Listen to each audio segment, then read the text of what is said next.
Hello friends, welcome to the new episode of my channel. আমি অরিত্র। এখন আমরা কথা বলবো যে খাকি দ্য বেঙ্গল চ্যাপ্টার ওয়েব সিরিজটা নিয়ে। তো খাকি দ্য বিহার চ্যাপ্টার যেটা হয়েছিল সেটা আমি রিভিউ করেছিলাম 2022-এর শেষের দিকে এসেছিল, এবং ওটা আর এটার সাথে কোনো গল্পের লিঙ্ক নেই। তো আপনারা যদি ওই সিরিজটা না দেখে থাকেন, এটা দেখতে পারেন। এটা একটা স্ট্যান্ড অ্যালোন গল্প ইটসেলফ।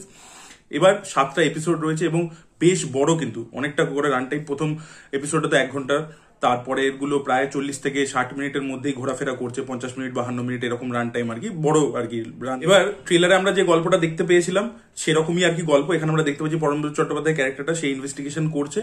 তাকে আর কি অ্যাপয়েন্ট করা হয়েছে রুলিং পার্টির তরফ থেকে একটা বিষয় ইনভেস্টিগেট করবার জন্য। এবার তারপরে সে আর কি মারা যাচ্ছে কিছু মানে গ্যাং মেম্বার্সদের মাধ্যমে। এবার তারপরে তার কেসটাকে ইনভেস্টিগেট করবার জন্য অর্জুন মৈত্র ক্যারেক্টারটা, যেটা জিদ্দা প্লে করছে, তাকে নিয়ে আসা হচ্ছে। এবং তারপরে সে কি করবে, আদৌ এই ক্রিমিনাল সিন্ডিকেটকে শেষ করতে পারবে কিনা, কলকাতাকে ক্রাইম ফ্রি সিটি বানাতে পারবে কিনা, সেটা নিয়ে পুরো গল্পটা। এটা আমি একদম বেসিক গল্পটা বললাম, যেটা আপনারা দেখতে পেয়েছিলেন ট্রেলারে। এবং আপনারা বুঝেই গেছিলেন যে পলিটিশিয়ানরা সব থেকে পিছনে রয়েছে, তারা পুরো জিনিসটাকে ম্যানিপুলেট করছে, সেই জিনিসপত্র রয়েছে। It's a Nexus kind of thing. এবং পলিটিশিয়ানরা যখন দরকার পড়ছে পুলিশকে ব্যবহার করছে, যখন দরকার পড়ছে ক্রিমিনালসদের ব্যবহার করছে। তো সেইটাই আর কি আপনারা এখানে দেখতে পাচ্ছেন। আমি ডিটেলে ঢুকছি না, প্লটের ডিটেলে, কারণ আমি পরে সেটা কেন ঢুকছি না, কেন স্পয়লার হয়ে যেতে পারে, সেটা তো পরবর্তীতে আসছে। বিহার চ্যাপ্টার যারা দেখেছে সেটারই যে টেমপ্লেটটা, স্ট্রাকচারটা এখানেও ফলো করা হয়েছে, যেটা তো করাই হয়, বিকজ সিজন 1টা যে কারণে পপুলার হয়েছে সেটা তো সিজন 2 এর মধ্যে ওরা রাখবে।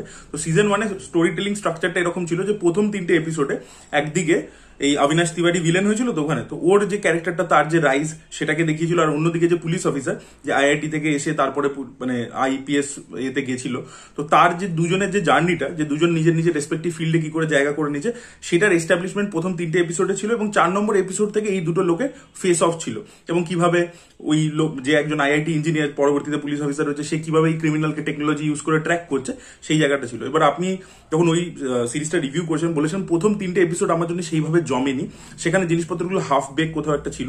এবং 4 নম্বর এপিসোড থেকে ব্যাপারটা খুব ইন্টারেস্টিং হয়ে গেছিল। সেম কিন্তু বেঙ্গল চ্যাপ্টারের ক্ষেত্রেও হয়েছে। ফার্স্ট দুটো এপিসোড কিন্তু আমার সত্যি বলছি ভালো লাগছিল না।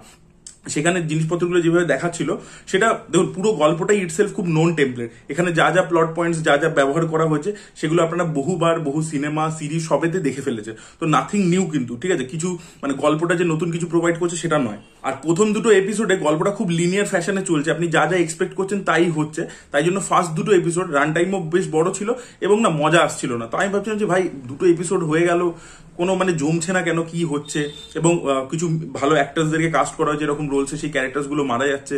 তো তাহলে মানে দেখবোটা কি? কিন্তু 3 নম্বর এপিসোড থেকে কিন্তু সিরিজটা প্রচন্ড মানে হয়ে যায়, ইন্টারেস্টিং হয়ে যায়। বিকজ সেখান থেকেই কিন্তু এই যে হিরো আর ভিলেনদের মধ্যে টাসেলটা শুরু হয়। ওইদিকে দুটো ক্যারেক্টার রয়েছে, সাগর আর রঞ্জিত, যেটা ঋত্বিক ভৌমিক আর আদিল খান প্লে করেছে, আর এইদিকে জিতের ক্যারেক্টার যে অর্জুন মৈত্র।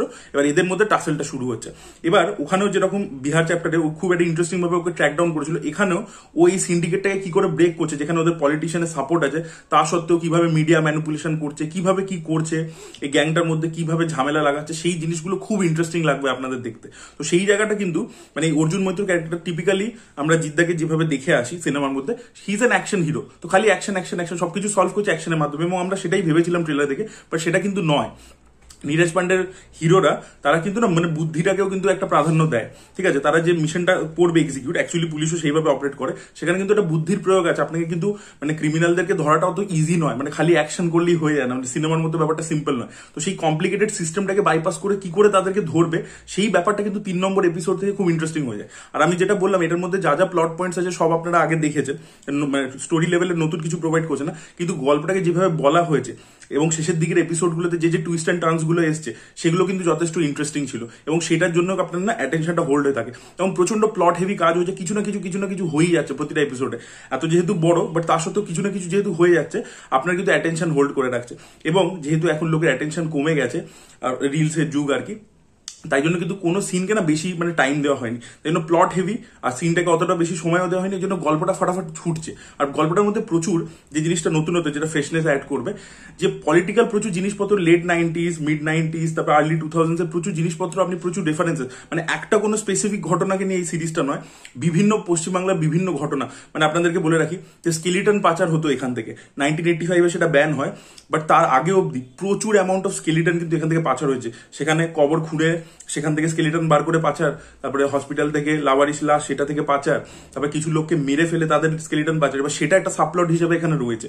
এছাড়া প্রচুর, মানে আপনারা যখন দেখবেন তখন পরিষ্কার বুঝতে পারবেন যে কি কি পলিটিক্যাল, এটা কিন্তু বাংলার বাইরে যারা দেখবে তাদের জন্য খুব জেনেরিক একটা জিনিস মনে হবে, কিন্তু বাঙালি যারা দেখবে, যারা ওয়েস্ট বেঙ্গলের পলিটিক্স 90s বা তার আগের বা আর্লি 2000s পলিটিক্সের সম্পর্কে আইডিয়া আছে, তারা কিন্তু প্রচন্ড রিজোনেট করতে পারবে, এবং সেই জিনিসটা কিন্তু একটা ফ্রেশনেস অ্যাড করছে, সেটা মজা দিয়েছে যে এমনি এমনি গল্পটাকে এখানে বেস করা হয়নি, সেটা মানে পলিটিক্সটাকে কালচারটাকে ইউজ করা হয়েছে। আর এই যে আর্লি 2000s এর কথাটা বলছি, গল্পটা যেহেতু সেখানে সেট, সেখানে কিন্তু মানে পিরিয়ডটাকে দারুণভাবে রিক্রিয়েট করেছে। মানে ছোট একটা জিনিস বলছি, সেই সময় যেহেতু ব্রাজিলের টিম মারাত্মক 2002-তে ফুটবল ওয়ার্ল্ড কাপ জিতেছে, সেই সময় রোনাল্ডোর যে হেয়ার স্টাইল ছিল, এখানে একটু চুল, সে বড় রোনাল্ডোর কথা বলছি, তো সেই সব মানে একটা ছেলে আছে ফুটবল খেলে তার ওরকম হেয়ার স্টাইল, তো এরকম ছোট ছোট ডিটেলিং এর উপর নজর রাখা হয়েছে, সেই জিনিসটা খুব ভালো, ওই এরাটাকে খুব ভালো রিক্রিয়েট করেছে।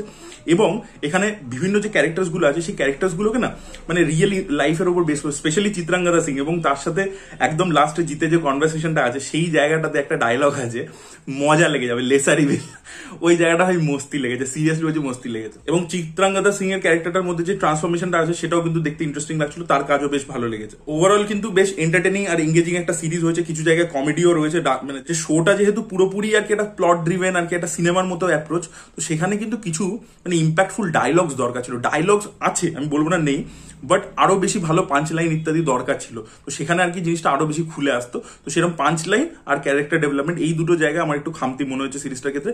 বাকি কিন্তু সিরিজটা খুবই ভালো হয়েছে, আপনারা দেখুন, আর যারা দেখে ফেলেছেন তাদের কি বক্তব্য অবশ্যই কমেন্টে জানাবেন। এই ভিডিওটা ভালো লেগে থাকলে লাইক করুন, শেয়ার করুন, চ্যানেলকে সাবস্ক্রাইব করতে ভুলবেন না। Bye bye.